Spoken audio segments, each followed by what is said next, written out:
Namaskar students, BE Sem 2 subject ETC English for Technical Communication. વિદ્યાર્થી મિત્રો આજે exam છે. હવે એક લાસ્ટ મોસ્ટ ઇમ્પોર્ટન્ટ ક્વેશ્ચન નું ડિસ્કશન કરી લઈએ. શોર્ટ ક્વેશ્ચન છે students. Explain the techniques of effective reading. Effective reading ની કઈ એવી ટેકનિક છે જેનાથી રીડિંગ છે એ આપણું ઇમ્પ્રૂવ થાય, વાંચનમાં સુધારો આવે. તો ઇન્ટ્રોડક્શન થી શરૂઆત કરીએ તો reading is an important skill for students to get knowledge.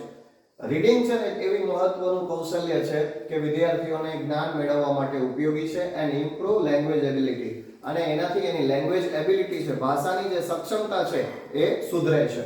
By using proper reading technique. હવે આપણે રીડિંગ ટેકનિકનો ઉપયોગ કરીએ બરાબર રીતે તો શું થઈ શકે? તો students can improve comprehension. Students છે એ કોમ્પ્રિહેન્શન ઇમ્પ્રૂવ કરી શકે છે. કોમ્પ્રિહેન્શન આપણે જોઈએ પેરેગ્રાફમાં જે ક્વેશ્ચન છે એ ઇમ્પ્રૂવ થતા હોય છે. Vocabulary and overall academic performance. Vocabulary એટલે શબ્દ ભંડોળ એન્ડ ઓવરઓલ એકેડેમિક પરફોર્મન્સ એટલે કે આપણું સર્વાંગી જે એકેડેમિક પરફોર્મન્સ છે, શૈક્ષણિક જે આપણો પરફોર્મન્સ છે એ સુધરી શકે છે. ટેકનિક કઈ છે? તો પહેલો છે કે પ્રી વ્યુઇંગ. પ્રી વ્યૂ એટલે આપણે પહેલેથી થોડું એના પર નજર કરી લેવી. Quickly look at titles. Titles આપણે જોઈ લેવું એકદમ ઝડપથી. હેડિંગ્સ વાંચી લેવું. હેડિંગ જે હોય છે એ સમરાઇઝિંગ, આપણે જે સમરીઝ હોય છે લેસનની સમરી એ વાંચી લેવાની. તો આ two gate an idea of the text, અને એનાથી આપણને ટેક્સ્ટ એટલે જે આપણી ચોપડી છે, પાઠ્યપુસ્તક છે એનો આપણને આઈડિયા આવે છે. બીજો પોઈન્ટ છે સ્કિમિંગ. સ્કિમિંગ થી શું થાય છે? તો કે read fast to understand the main idea. આપણે મેઇન આઈડિયા જે છે લેસનનો એને વ્યવસ્થિત આપણે સમજી લઈએ. ત્રીજું છે સ્કેનિંગ. સ્કેન કરવું હોય તો આપણે જાણીએ જ છીએ.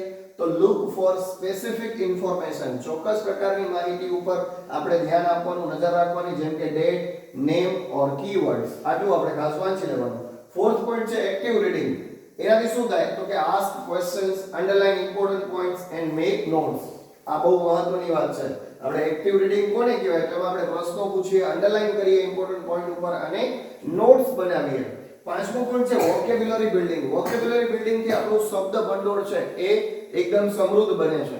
તો learn meanings of new words from context or a dictionary.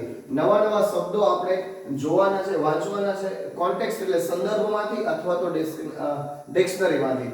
ત્યાર પછી સમરાઇઝિંગ છે. સમરાઇઝિંગ આખે જે વાંચ્યું છે એનું સમરાઇઝ કરી દેવાનું. તો write main points in your own words after reading. વાંચી લીધા પછી મેઇન પોઈન્ટ છે આપણી જાતે પોતે મૌલિકતાથી લખવાના. એન્ડ લાસ્ટ પોઈન્ટ છે રેગ્યુલર પ્રેક્ટિસ. એ તો જાણીએ છીએ, રેગ્યુલર પ્રેક્ટિસ હોય તો કોઈ પણ કાર્ય આપણે એમાં સફળ થઈ શકીએ. તો read daily to improve speed and comprehension. એનાથી શું થશે? દરરોજ વાંચશો તો તમારી સ્પીડ વધશે અને કોમ્પ્રિહેન્શન એટલે તમારી જે સમજણ શક્તિ છે એ વધશે. તો વિદ્યાર્થી મિત્રો આ મોસ્ટ આઈએમપી ક્વેશ્ચન છે એને ખાસ પ્રિપેર કરી લેજો. પરીક્ષામાં પૂછાવાના પૂરા ચાન્સીસ છે. તો આજની પરીક્ષા માટે રેમેડિયલ આપી રહ્યા છે એવા તમામ વિદ્યાર્થીઓને પરીક્ષાની ખૂબ ખૂબ શુભેચ્છા. પેપર પૂરું લખી દેજો, બાકી કઈ રાખતા નહીં. ધન્યવાદ.